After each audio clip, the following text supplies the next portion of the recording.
If you didn't get a handout back here, it might be helpful.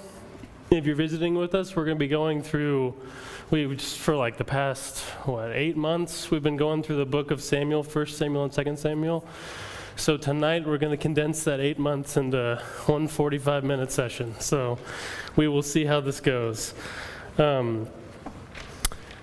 Before we jump into it, I just want to, all the blanks on here, there's going to be a lot of names on there. So A, if you don't know the answers to those, it's okay. We're going to walk through all of it. But B, why do names in the Bible matter? Do names in the Bible matter? Yeah, Josh. They can be prophetic. Okay, yeah, they can be prophetic. Their names can mean something. That's definitely true. What else? They give us identity. Yeah, so that's a really great point. It's a real person that we're talking about with each of these people, right? Especially 2 Samuel, we're going to talk through like a boatload of names here. These are real people that dealt with real events. So if you get a little discouraged as like, okay, I don't remember who Saul's uncle is, that is A-okay. But it's something to maybe work on a little bit because it helps us think about that these are real people with real names. Okay, that being said, if you didn't get a handout, just raise your hand. We'll get a handout to you. But how this is going to work tonight, instead of just kind of going blank for blank, we're going to try something a little bit different. And Chrissy, if you want to flip this on. This may go terribly, but we're going to try it. I think it's going to be fun, okay? So what we're going to do is we're going to kind of draw through the story of Samuel. And if you know me at all, like, I'm a horrible artist. So that might kind of make it a little bit more fun, too. So feel free to work along with your blanks on your paper, and we're just going to jump in. If you've got things to say, just blurt them out, because I'm going to be mostly looking down and drawing. Okay? All right, here we go. So the book of 1 Samuel, remember we start at the end of the period of the Judges, right? And we start at the beginning of the United Kingdom. Okay, and we kind of put United Kingdom in air quotes because as we talk about a lot in Samuel, there's a lot of division between Judah and Israel even in that book. Okay, and we kind of place it at the beginning, maybe somewhere right around 1100 BC. Okay, a great way to remember that is King David's reign is right around 1000 BC. Okay?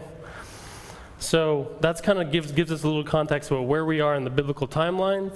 And then the story starts with this woman who is sad. She's got tears. And her name is Hannah. Great. Okay, and Hannah is sad because she can't have any children. Right, and it's a story we've seen before a lot of times already in Scripture, right? We've seen it with Sarah, with Rebecca, with Rachel, and then most recently, just in the book of Judges, we saw it with Samson's mother. Okay, and so Hannah's in distress, especially because she has a rival wife that's rubbing it in. And while she's at Shiloh for the yearly sacrifice, she begs God, she's praying to God, and she says, listen, if you give me a child, I'm going to dedicate him to the Lord. That's her supposed to be laying down praying. Cool. And remember who's standing there listening to her? Eli. Yeah, so Eli's there. Eli's kind of a big boy. Well, that's going to be more important later. So Eli's kind of, he's there. He thinks that she's drunk, correct? And she's like, I'm not drunk. I'm actually praying this really earnest prayer. And so Eli says, well, may your prayer be granted.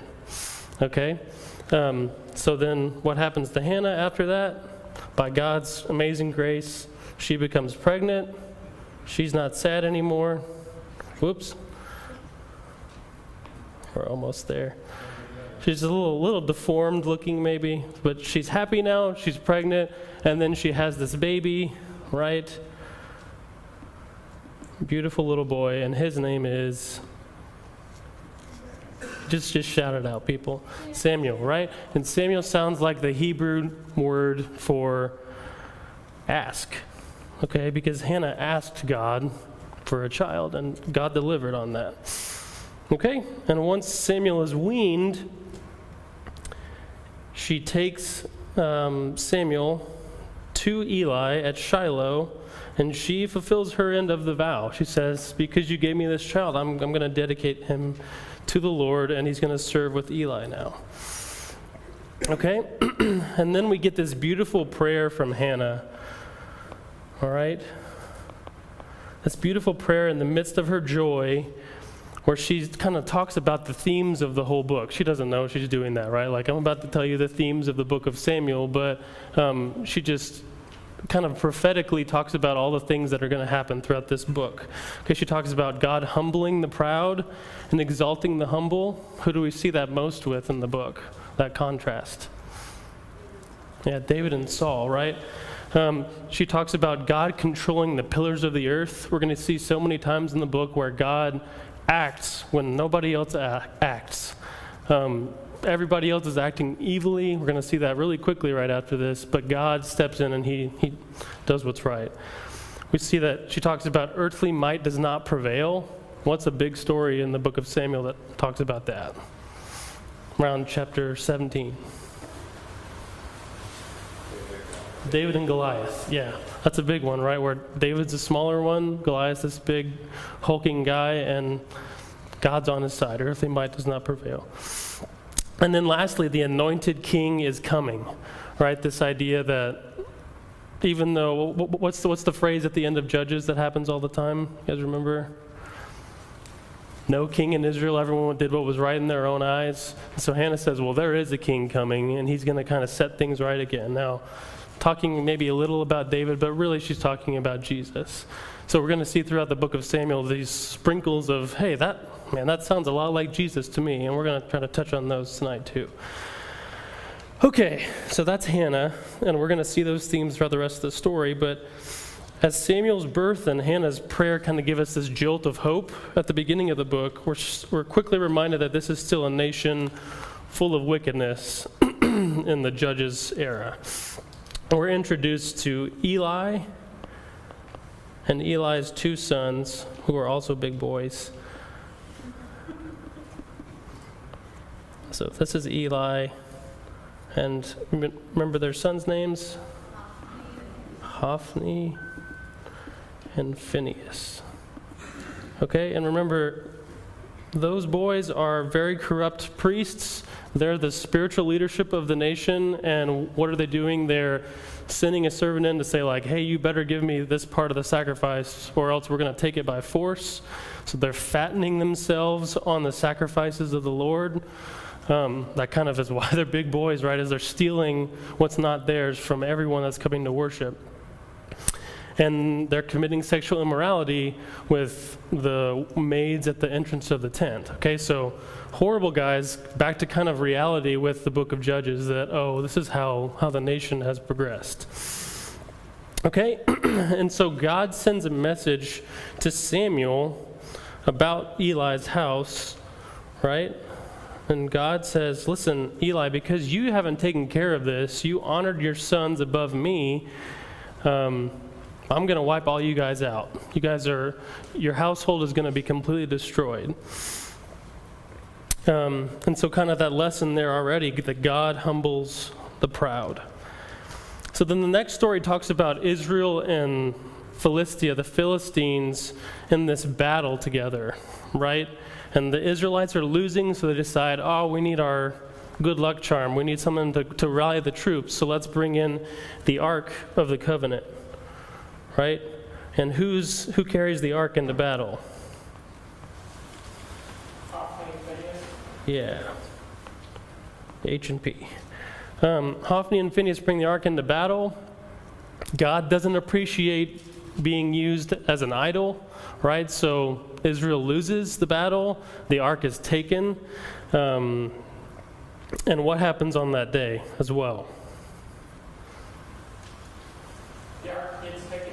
Yep. Yep, exactly. And then Hophni dies, Phinehas dies, Eli dies, all on that day, just like the Lord predicted, right? God humbles the proud. Okay, so the ark then goes to the land of the Philistines, and it goes to the temple of Dagon. This is a very historical, accurate representation of Dagon. So the ark goes into his temple, right? And while the ark is in his temple, what happens on the first morning after the ark is there? Yeah, he falls over, right? He falls over, and so they have to come in and say, oh, we got to prop our God back up. Okay, a lot of significance there. And then what happens the next morning? Yeah, decapitated. And his arms and his legs fall off too, right? So before God, this thing is just a hunk of metal, right? So they say, okay, we don't really want the ark here anymore. So it bounces around, kind of hot potato, to all these different cities of the Philistines, and all along the way, there's these plagues. And so they're like, you know what? We got to get this thing out of here. And they bring it back to Israel. Okay, so who did good in that story? Anybody in Israel? Absolutely not. God controls the pillars. God's the one who's in control of all of this. Okay? So the ark kind of disappears for a while, and it's not really, it ends up in somebody's house, and it's not really talked about for a while in the story of Samuel. But Samuel, you know, he's a good judge, and he grows old, and he has these two sons who are kind of like Eli's sons, but they take bribes, okay? And Israel comes to Samuel, and they say, listen, your sons are wicked, so we want a king instead, since your sons aren't going to take over like all the other nations. That's what we want. And Samuel, he is angry about it. He's upset that they would choose that because he thinks that they're rejecting him. And he goes to talk to God about it, and what does God say? Actually, they're rejecting me, right? And then God says this kind of strange thing that we're surprised to hear. You know what? Give them what they want. If they want a king, give them a king. Okay? Let me get caught up on my notes here. And so this king that God chooses, he's probably doesn't have that long of a neck, but I'm trying to draw him tall. His name is Saul. And what does Saul mean? Anybody remember? Kind of like Samuel. Saul means asked for. Okay? Because he's the king that the people asked for. God says, you want him? You got him. Okay? And he's tall and he's handsome and he looks like a king. He's the guy that everybody would want. They're excited about it. But he has some pretty major character flaws. Right? He's disobedient. Oh, there we go. And he's proud. And what happens to people that are proud? God humbles them. Yeah. Okay, so we see in chapter 13, Saul is supposed to wait for Samuel to do the sacrifice, and Samuel doesn't come on time, so Saul says, all right, I'm going to step in and do this. And Samuel comes and rebukes him for it. And then in chapter 15, he's supposed to take out all of the Amalekites, right? Everybody, down to the last person, all the livestock, let's wipe them all out. And Saul says, well, I did that. And then what does Samuel say? Remember, what is this I hear, this bleating of sheep in my ear? He's like, well, I saved those for the sacrifice to the Lord. And it's like, who's that? Oh, that's the king of the Amalekites. So Samuel finishes the job, right? He goes and he whacks the king of the Amalekites. But Samuel says on that day, listen, because you did this, that's his beautiful crown, because you did this, the kingdom is stripped away from you. It's not going to be yours. It's going to go to your neighbor instead. And he says a lot of other things that are very rebuking to Saul here, right? He says that it's better to obey than to sacrifice. Rebellion is as the sin of divination, and stubbornness is as iniquity and idolatry. So, great lesson for us in all of that. And it all comes back to right here, right?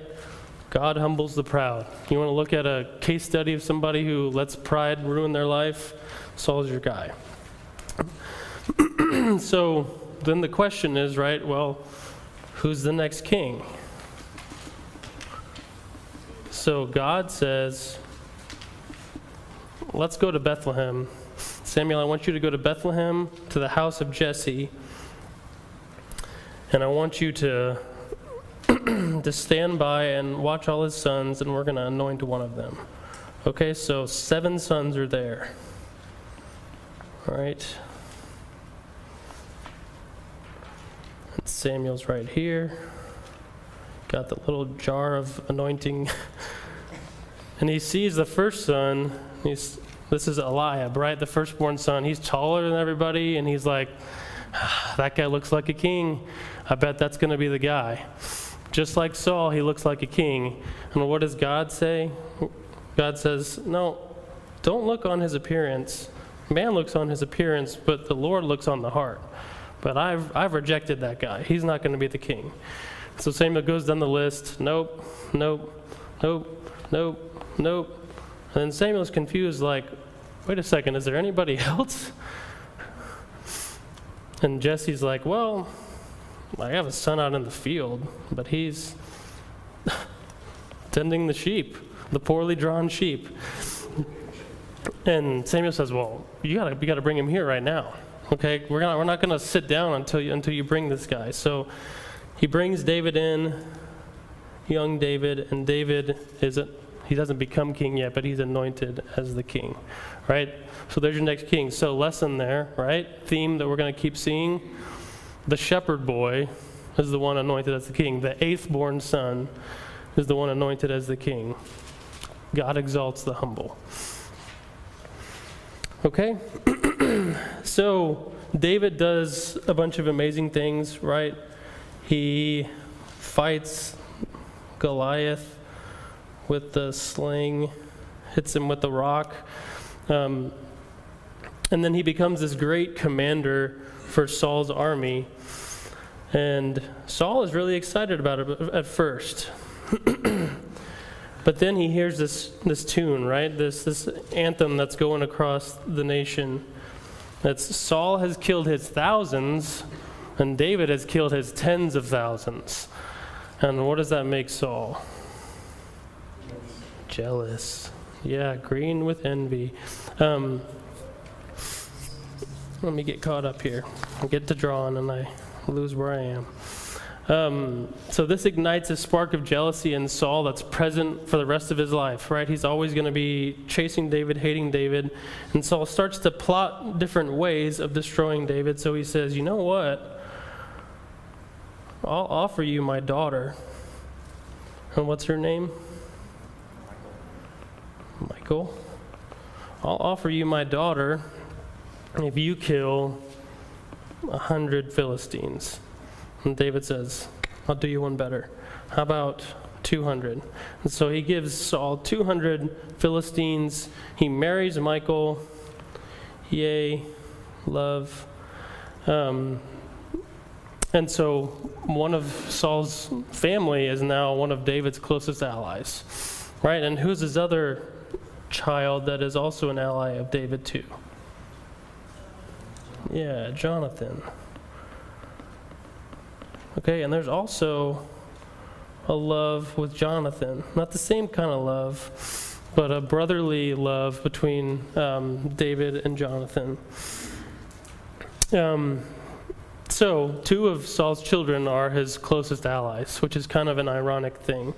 David and Jonathan developed this close relationship with each other, and they remain close even as David and Saul's relationship kind of deteriorates.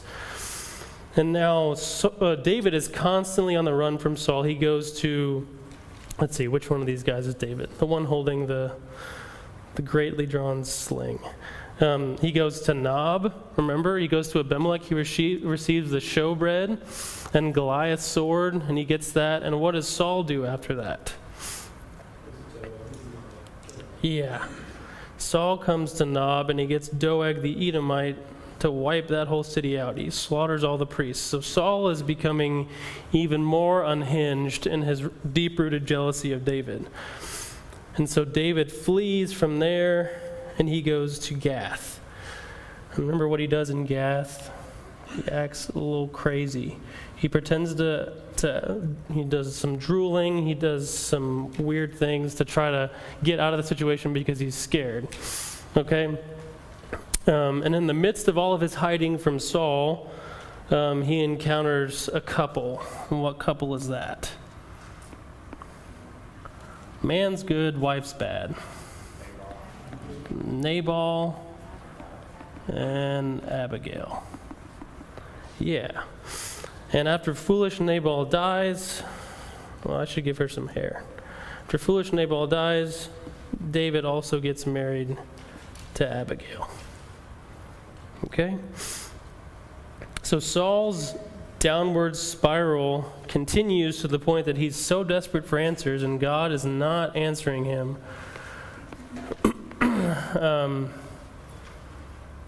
That he goes to who for answers?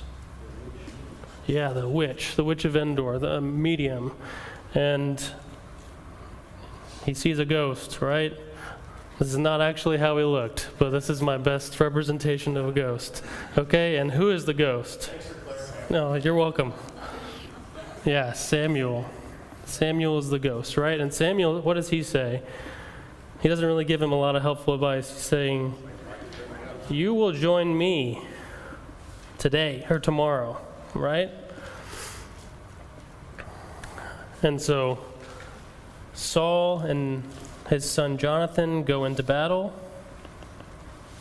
and they fight the Philistines, and they both die that day.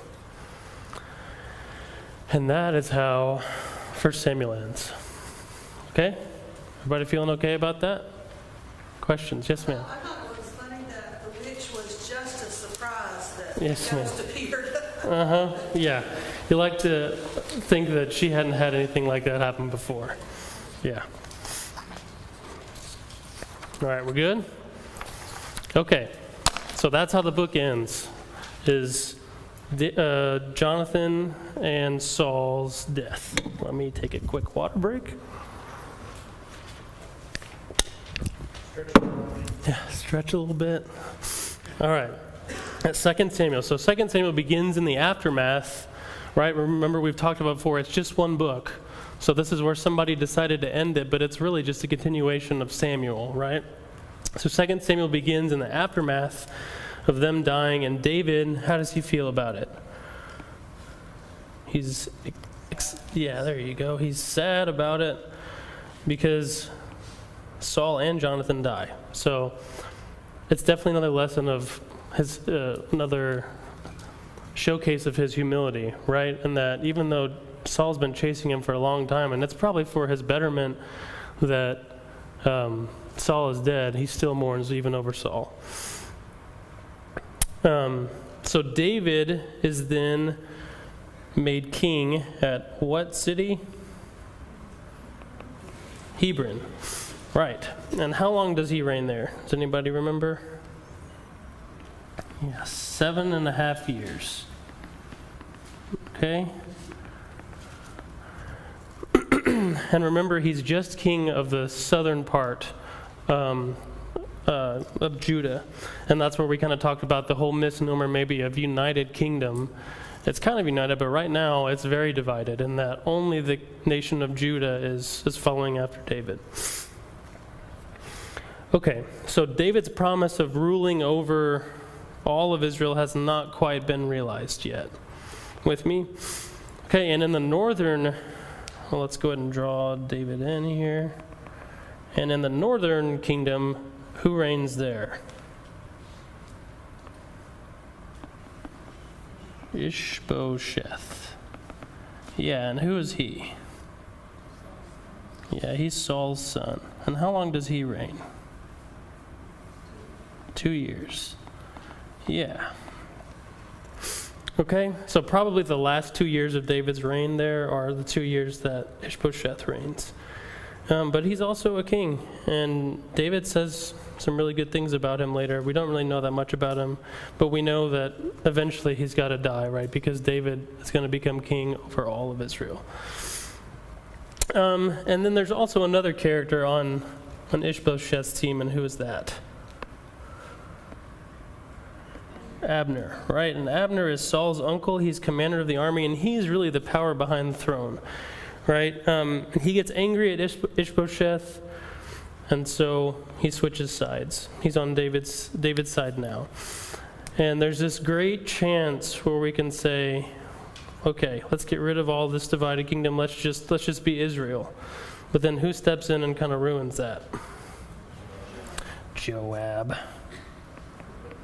Yeah. He's a little evil. Okay, evil Joab.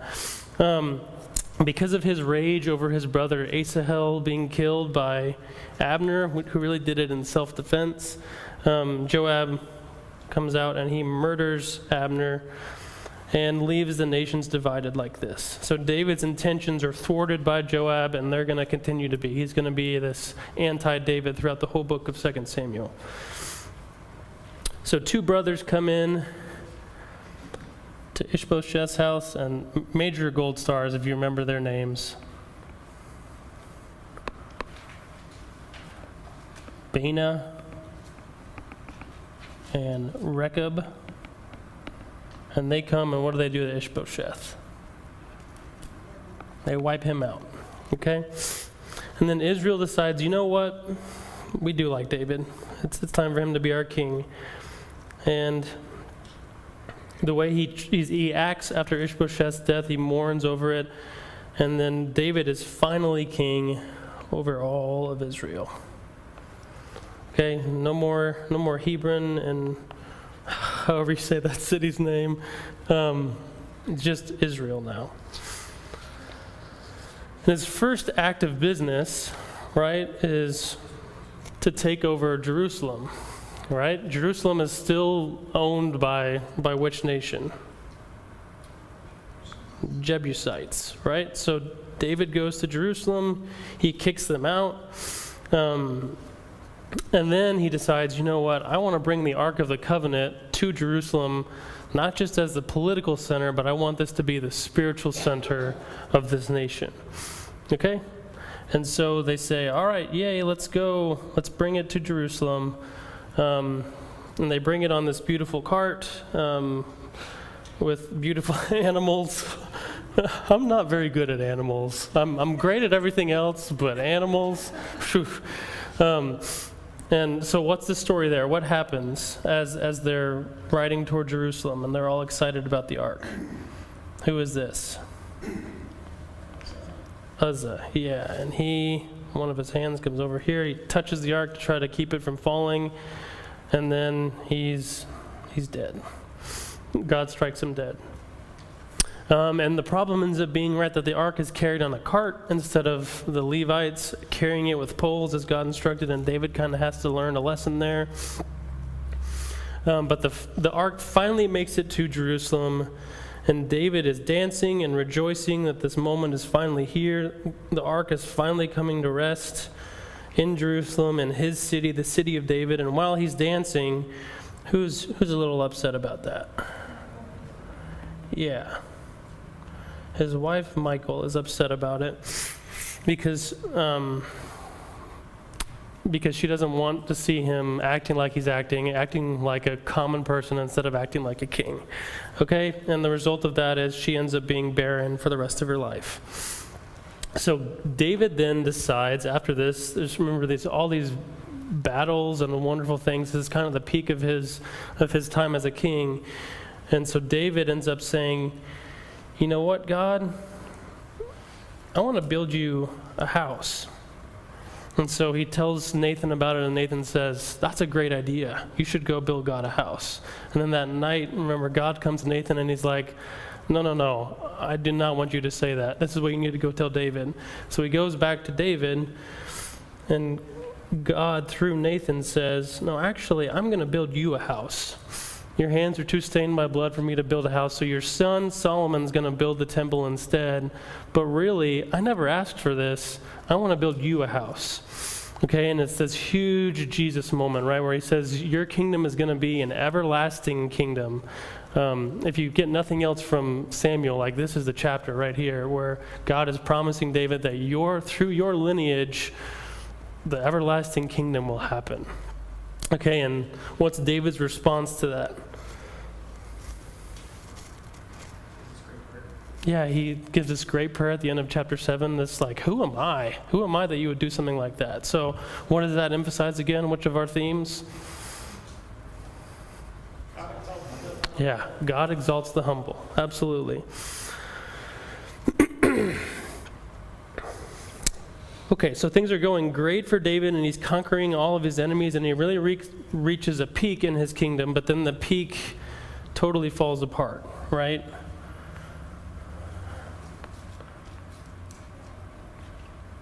He sees this woman who he really likes. And that's a little bit of an understatement, right? He sees Bathsheba. Okay, and he's like, I gotta have her. She's the forbidden fruit, but I gotta have her. So he commits adultery with Bathsheba, and then he murders her husband Uriah the Hittite, who is not an Israelite, but acts a lot more nobly than one of the greatest Israelites we know. He murders him in cold blood by having him killed by who?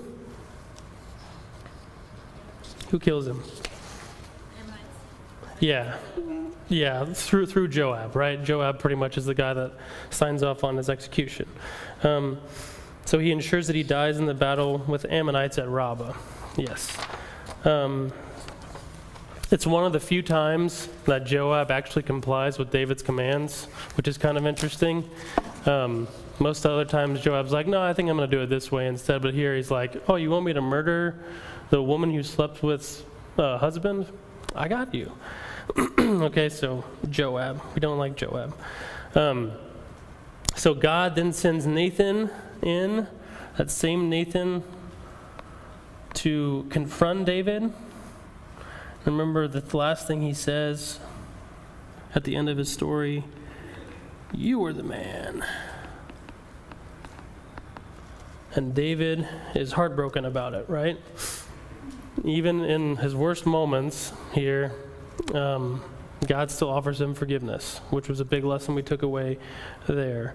There's still going to be consequences to his actions, though, right? His son conceived during this act, he's going to die, and evil is going to come rise up out of his own house. So then Bathsheba conceives another son, right? And what's his name going to be? Solomon. Yeah. So he kind of gives this story a bit of a redeeming arc in the end. After all of this horribleness from David, treating people so terribly as the king of Israel, even at the end of it, there's this slight hope. The baby Solomon comes, and he's going to be the next king. Of all the kids that you would choose, if it were me or you, we wouldn't choose Solomon, but God chooses Solomon. Okay, so then the evil within David's house comes there in that next chapter. Kind of ran myself out of space here, so these are going to be little mini people. So we have David's eldest son, and what's his name? Amnon. Yeah. And Amnon does the same thing as his dad, right? He's got hard eyes for who? His half-sister, and what's her name? Tamar. Okay? And so Amnon does kind of the same thing that his dad does. And he takes the forbidden fruit, and he sleeps with her, he rapes her. And her brother, Absalom, who remember has very long hair, so I shall draw him as such.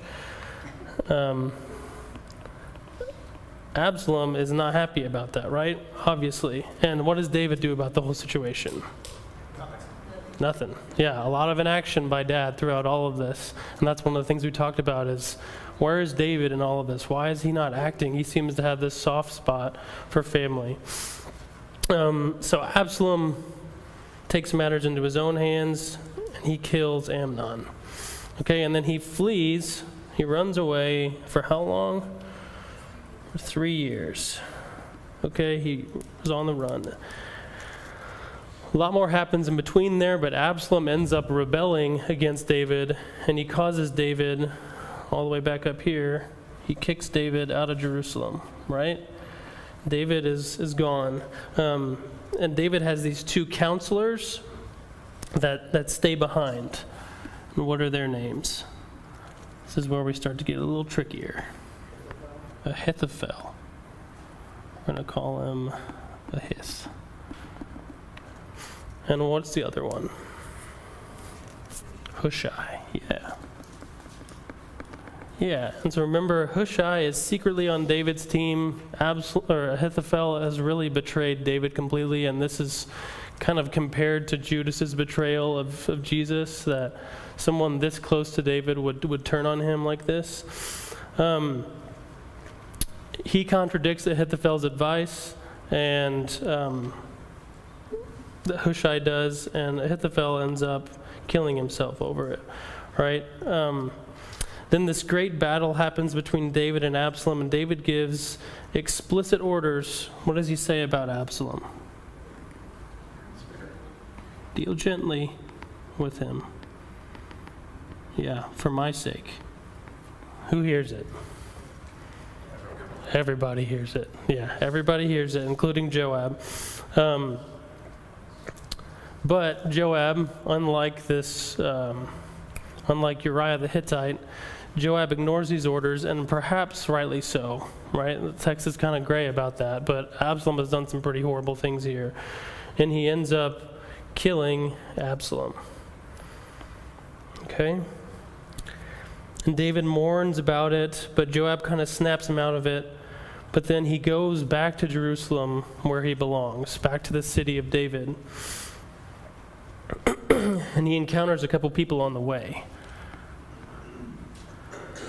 One of them is Shimei.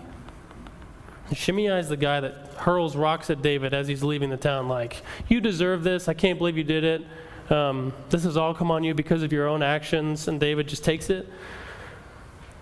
And what does Shimei come to him doing this time? He's like, I'm so sorry, I didn't mean to do that, please forgive me. And what does David do? He's like, forget it. And just doesn't do anything and moves on. He forgives the guy. Okay? And who's the second guy that comes along? Mephibosheth. Yeah. One of Saul's grandsons, Jonathan's son.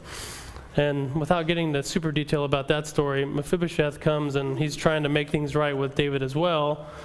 Again, David doesn't take vengeance on anybody in that situation, just says, forget it, it's forgiven, let's move on.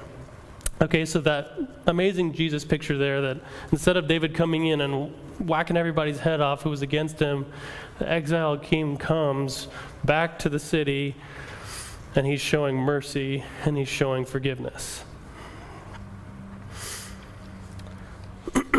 Okay, David is reestablished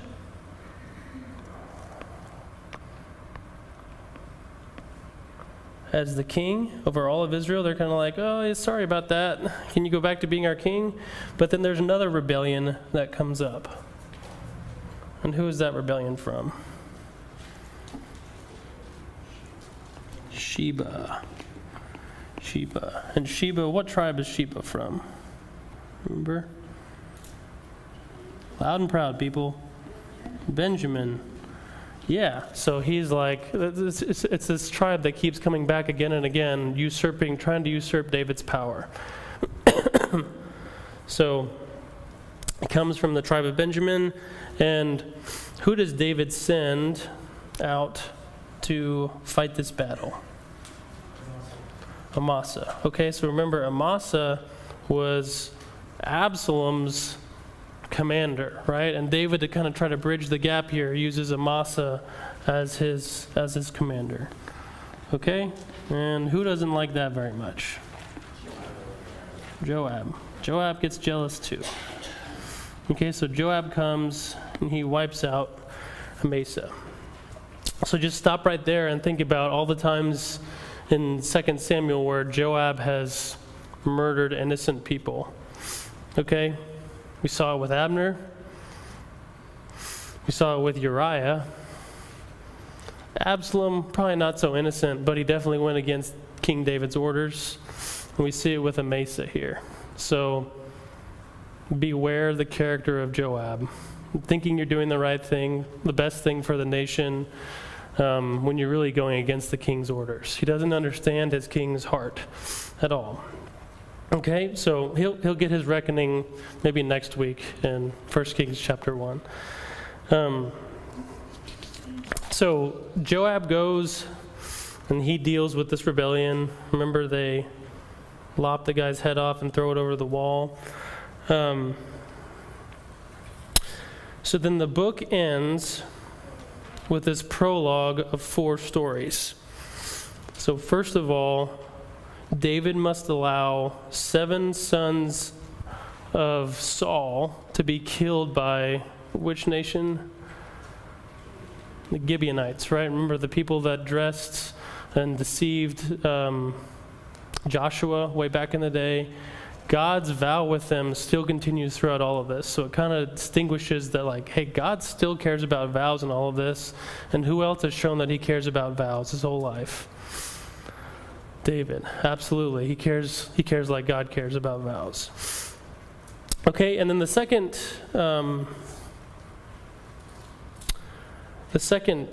chapter is David's psalm, right? We talked about this just a few weeks ago. And at the end of his life, even though he's gone through all of these hardships and all of these things as a result of his own choices, he still can sing this song of victory, and he echoes those same themes that were all the way back in the beginning of Samuel. The idea that God humbles the proud and exalts the humble. He says he kind of did it in my own life. He controls the pillars of the earth. Remember, he says, when I asked God for help, God came down, smoke in his nostrils. He came to save the day. So he's the one that's in charge. Earthly might does not prevail. I mean, how many times did David say in that psalm, like, I fought, but really it was just God giving me the strength to fight. And then the anointed king is coming. One of the last verses, maybe even the last verse in the psalm or the chapter in Samuel is to David and his anointed, or his offspring forever. So he's alluding right there to that chapter 7 promise.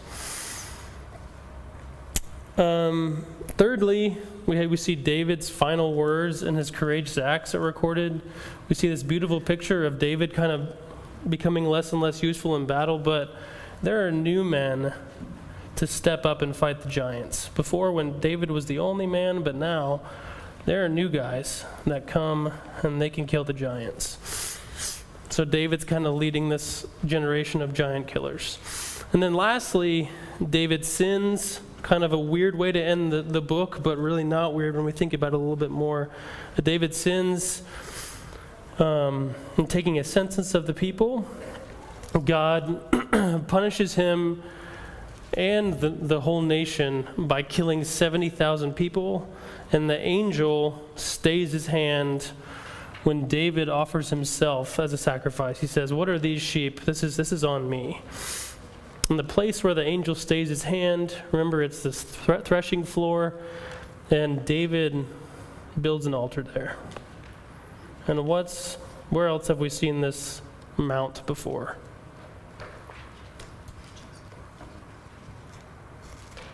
Isaac.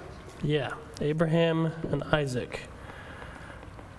Yeah, so just like there's a sacrifice made, but who's the one who really does the sacrifice?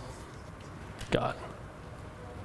So in the same way, Jesus will eventually become the ransom full price sacrifice for our atonement. David says, I'm not going to pay what anybody else would pay. I'm going to pay full price for this piece of land.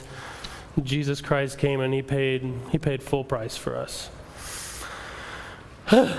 That is the book of Samuel. Sorry, that was loud. That is the book of Samuel. Next week, I think we'll start Kings. Thank you, guys.